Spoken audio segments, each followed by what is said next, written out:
Hello అందరికీ welcome back to my channel Duniya Ammayi vlogs. ఈరోజు video అన్ని టిఫిన్లలోకి సూపర్ టేస్ట్గా ఉండే చట్నీ చేస్తున్నానండి. ఈ చట్నీ చాలా బాగుంటుంది. వీడియో చూసే ముందు ఒక లైక్ చేసి కొత్తగా ఎవరైనా చూస్తుంటే సబ్స్క్రైబ్ చేయండి. ఇంకా ఈ చట్నీకి ఏమేమి కావాలో చూసేద్దామా. వెల్లుల్లి, కొద్దిగా కొబ్బరి, పుట్నాల పప్పు, వేయించిన పల్లీలు, తర్వాత ఎండుమిర్చి, పచ్చిమిర్చి, తర్వాత కొద్దిగా కొత్తిమీర, జీలకర్ర, ధనియాలు కొద్దిగా తీసుకున్నాను.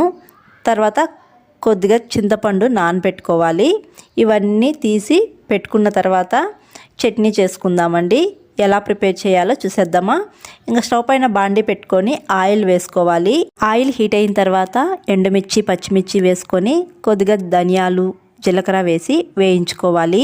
ఇవి వేయించుకున్న తర్వాత కొత్తిమీర కూడా వేసుకోవాలి. కొత్తిమీర ఎక్కువగా వేసుకుంటే చాలా బాగుంటుందండి ఈ చట్నీకి.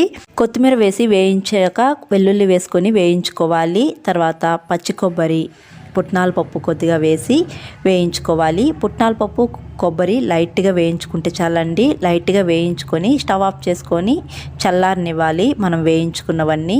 తర్వాత చల్లారిన తర్వాత చట్నీ చేసుకోవాలి. మిక్సీ జార్ తీసుకొని ముందుగా వేయించి పెట్టుకున్న పల్లీలు వేసుకొని రాళ్ళుప్పు రుచికి తగిన విధంగా వేసుకోవాలి. తర్వాత ముందుగా నానబెట్టుకున్న చింతపండుని వేసుకొని స్టవ్ పైన వేయించి చల్లారి పెట్టుకున్నవన్నీ మిక్సీ జార్లో వేసి చట్నీ చేసుకోవాలి. మనం చట్నీ చేసేటప్పుడు మధ్యలో నీళ్లు వేసి మెత్తగా మిక్సీ పట్టిస్తూ ఉంటాం కదా.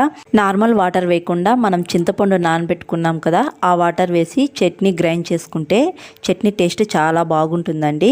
నానబెట్టిన చింతపండు నీళ్లను పడేయకుండా ఇలా చట్నీలోకి వాడుకోవచ్చు.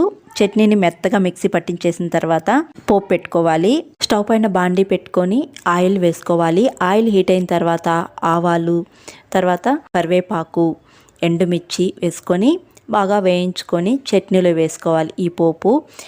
కొందరు ఎండుమిర్చి వేస్తారండి, కొందరు ఎండుమిర్చి వేయరు. ఎండుమిర్చి వేసుకొని చేసుకుంటే చట్నీ టేస్ట్ చాలా బాగుంటుంది. మనం టిఫిన్ తినేటప్పుడు ఈ ఎండుమిర్చిలోని ఆయిల్ని చట్నీలకు అలా పిండుకొని ఏ టిఫిన్ అయినా తింటూ ఉంటే ఆ టేస్ట్ ఎంత బాగుంటుందో, చాలా బాగుంటుంది. ఎవరైనా ట్రై చేయకన్నా ఉంటే ఒకసారి ట్రై చేసి చూడండి. ఎండుమిర్చిలోని ఆయిల్ని వేసుకొని ఒకసారి చట్నీలో తినండి, ఎంత బాగుంటుందో. ఇంకా వీడియో నచ్చితే ఒక లైక్ చేయడం అస్సలు మర్చిపోకండి. కొత్తగా ఎవరైనా చూస్తా అంటే సబ్స్క్రైబ్ చేయండి. మరొక వీడియోలో మళ్ళీ కలుద్దాం. అంతవరకు to follow Duniya Ammayi vlogs. Thanks for watching. See you all. Bye.